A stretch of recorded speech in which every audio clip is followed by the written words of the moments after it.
What do you wish? Jesus has summoned the blind man Bartimaeus from the crowd and asked him point blank, "What do you want me to do for you?" And over the years, Bartimaeus thought back over it time and time again, and he still doesn't know why he did it. Why did he throw off that cloak? The whole thing happened so fast. Before he even knew it, he was there on the road. You couldn't see him. You hadn't seen anything. So you could hear him and sense him. And before you knew it, some others brought you to him. And then there was a burning heat, and then some milky whiteness, and then something started to come in focus. And it was his face and those penetrating eyes, those kind eyes and slight smile as he dismissed you on your way, and then he was gone. Gone into the crowd, meandering down the path, and the crowd seemed to be on both sides, and sometimes they all seemed to just sail along, and other times he was pushed about because the crowd there was so big and so eager to touch him, to talk to him. And in the end, it was the final image you had of him. So, what was the big deal with the cloak? What? Generations later, why, when they tell your story, we tell it in such detail, even that garment thing is included. It is funny what gets included, isn't it? Your loud shouts, and they rang out in spite of the murmuring crowd, "Son of David, have mercy!" And then his friends shushing you, shh, shushing you to be quiet, because after all, Jesus was very busy and he was on his way to Jerusalem. And then that cloak, it is fluttering down to the ground as you make your way to him. And the question is so simple that he asks, "What do you want me to do for you?" And the answer, "Teacher, let me see." And of course, the miracle of the first healing, and it is indeed in the story. But the story leaves out certain things, like how you woke up that morning, how the warmth of the sun was on your face, and the sounds of the world coming to life all around you were stirring around you, even though you couldn't see it. And it seemed like any other day, just any other day after all. And you went about your business. You recognized the voice of a friend along the way, and you exchanged superficial greetings. You know how that goes. "Hi, how are you?" "Fine, nice day, isn't it?"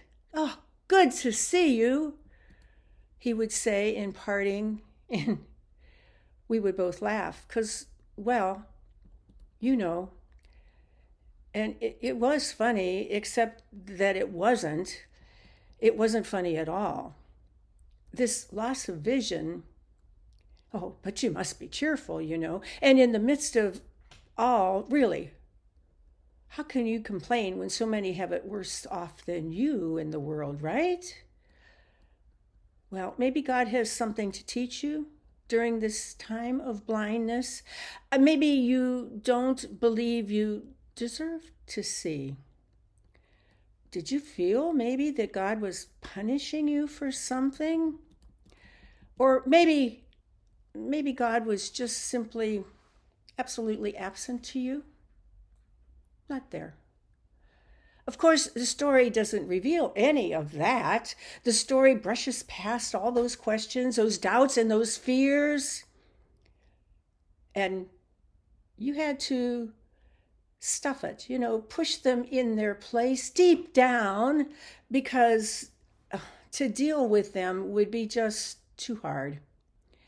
It is enough to be blind, but to have this secret despair,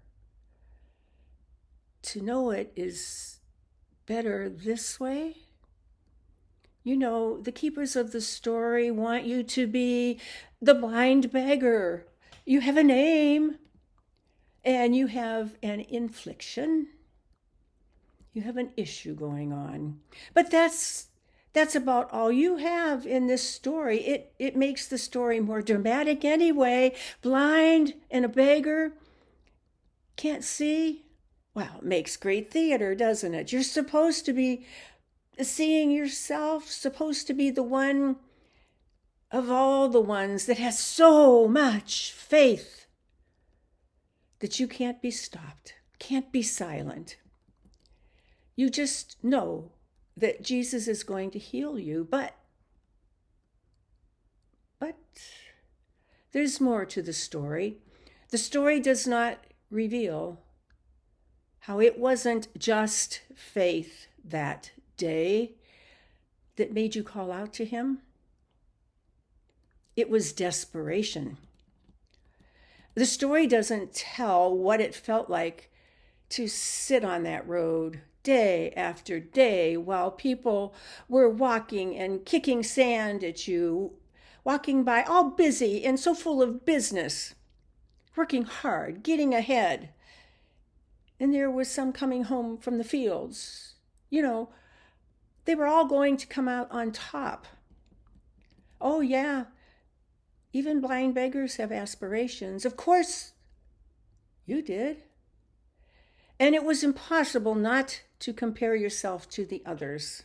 All those passing by, heading to the market, you know, coming home from the fields, and on and on and on. And this day, like every other, you heard the crowd coming. And this time, you know, you felt that tiny tremor of footsteps underneath you, and that dirt that was being pushed at you and inhaled that made you sneeze as it was kicked up. Oh, here comes another group of them. And you were ready, reaching out the only way you could, hoping and thinking, please notice me, acknowledge me. I am a human being. But time after time, you heard different things, but not this time. This time it was different. It seemed exciting, and it came in snippets because they weren't talking to you. You were overhearing words like Savior, marvelous deeds, healed, Son of David, exorcised. Could he be the one? Could he be the king? The Messiah everybody was waiting for? The one who would bring victory and military might? Could it be? It had to be the King of Kings, infused with power and might. It was more than faith that made Bartimaeus speak out. It was absolute desperation. There was nothing he could do to even stop himself before he shouted and called out, Son of David. And then you thought, oh, if he's as great as they say he is, you know, the anointed one and the king who could, well, he could just strike me down right here. Who am I to him? So I called out quickly, have mercy on me. Don't strike me down. Look with favor on me. And even though I don't feel it, I think maybe I deserve it. And then you say, protect yourself. You call out, and the people are trying to just shush you and shut you up, and they won't let you talk. And you call out again, Son of David, which may be interpreted as my king. I beg for your compassion and mercy.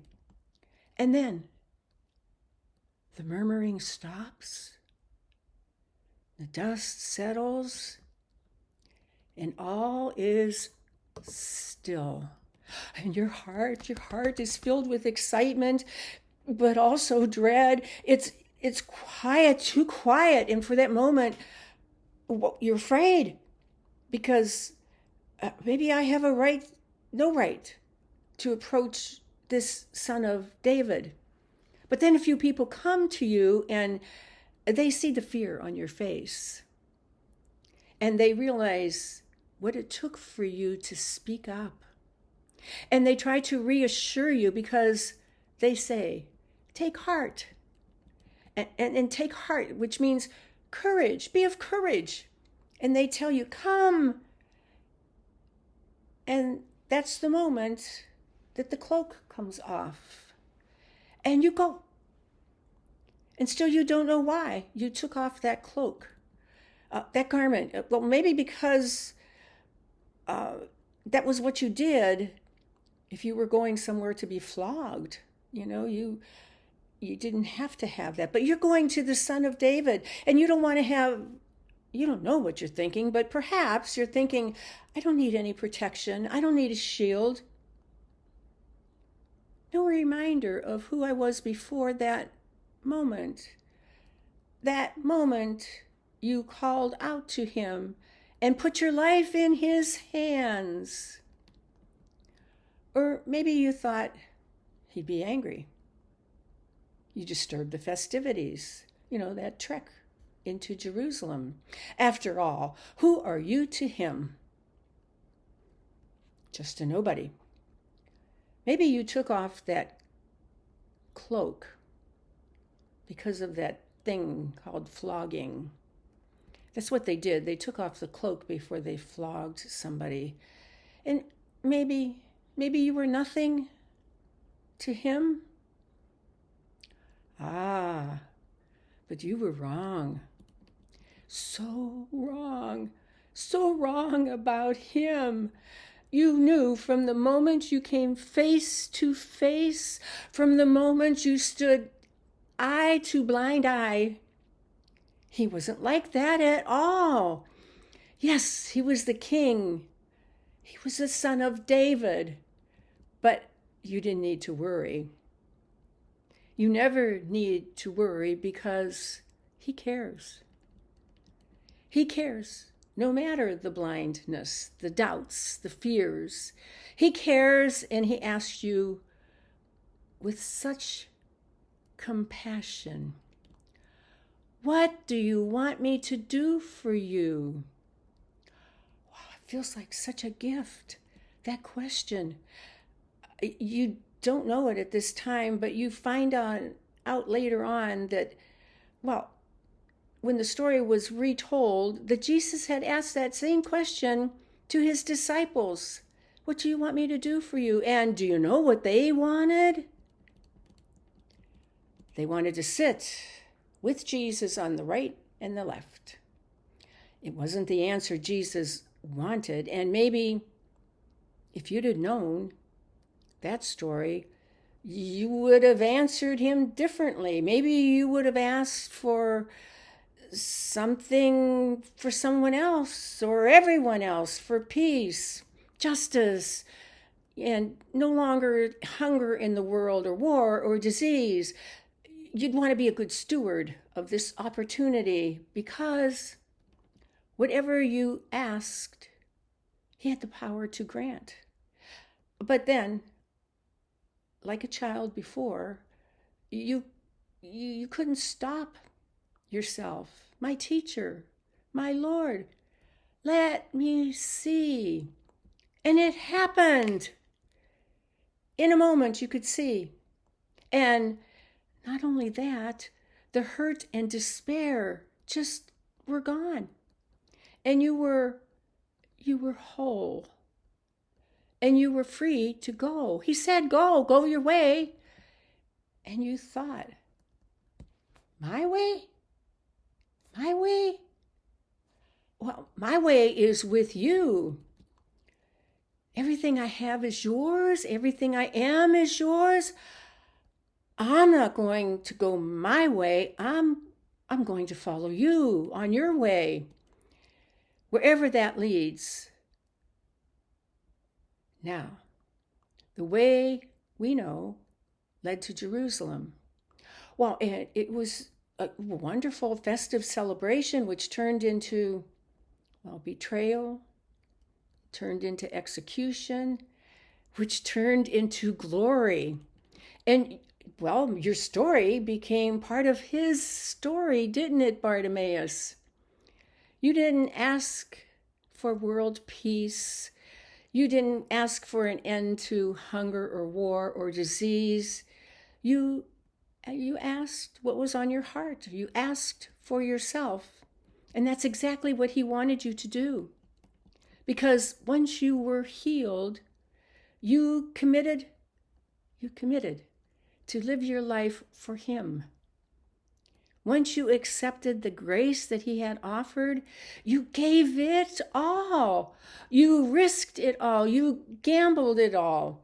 And in return, you became an agent of peace and justice. And it started with a healing, and it ended with service. And the church said,